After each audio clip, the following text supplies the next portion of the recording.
O'zbekiston butun dunyo mamlakatlari uchun bag'rikenglik namunalarini o'zida mujassam etgan davlat sifatida namuna bo'lmoqda. O'zbek millatiga xos bag'rikenglik xususiyatlari barcha mamlakatlar uchun andoza bo'lib xizmat qiladi.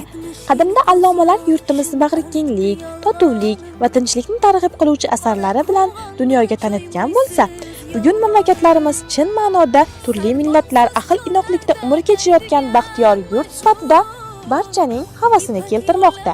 O'zbekiston mustaqillikka erishgach 1991-yil 18-noyabr kuni O'zbekiston Respublikasining davlat bayrog'i to'g'risidagi qonun qabul qilindi.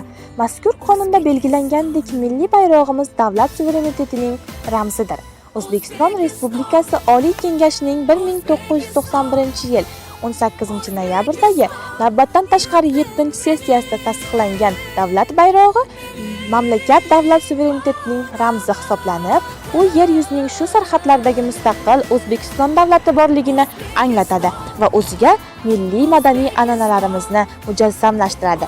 Mustaqil yurtimiz, ozod va obod vatanimiz O'zbekistonning bayrog'i bizning ulug' maqsadlar tomon boshlovchi buyuk mash'aladir.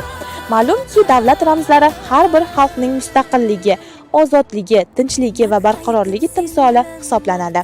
Davlatimiz bayrog'i bugungi O'zbekiston hududida kamida mavjud bo'lgan davlatlar bilan tarixan bog'liqligi va respublikamizning milliy madaniy an'analarini o'zida aks ettiradi.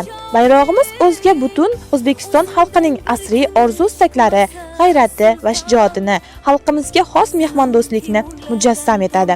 Vatanimiz bayrog'i xuddi ona vatan kabi aziz va muqaddasdir. Ularda xalq tarixi, buguni va kelajagi o'z ifodasini topgan. Bayrog'imiz milliy g'urur, fidoyilik va vatanparvarlikni shakllantirishda eng muhim vosita hisoblanadi.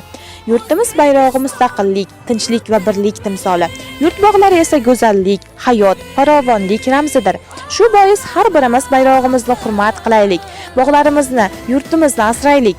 Bayrog'imiz hilpiraganda qalbimizga faxr to'ladi. Bog'larimiz gullaganda esa yuragimiz quvonchga to'ladi. Ikkalasi ham vatanimizning go'zalligi va ravnaqi ramzlaridir.